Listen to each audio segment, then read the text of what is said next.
Launch the activity by giving each pair of students one button, and asking them to look closely at it. Ask, what do you notice about your button? Give students a chance to talk with their partner about their buttons. Invite students to share what they notice about their buttons.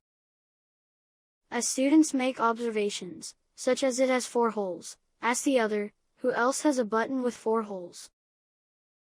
Support students in making connections between the attributes of their different buttons. Be sure students notice more than just the color or number of holes of the buttons. You may want to make a chart that shows different attributes of buttons, by sketching some of the buttons students have, and pointing to and labeling their features. You may need to provide students some language for attributes they notice. Provide each partnership with a collection of buttons in a muffin tin or several cups for sorting. Partners talk about ways they can sort the buttons in their collection.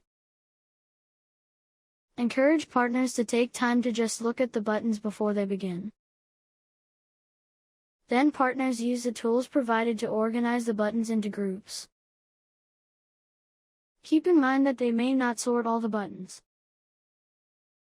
As you circulate to talk to students about their work, ask students to name the groups they have created. You might ask, how do you know what buttons go in this group? Can you find another button that could go in this group?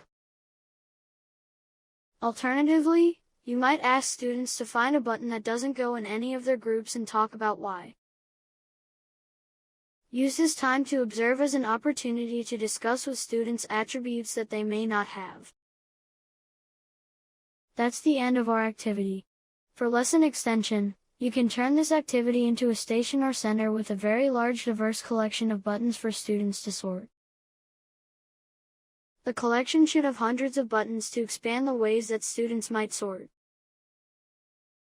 At the end of the day or week, you could discuss the different groups that emerge from this collective sorting process.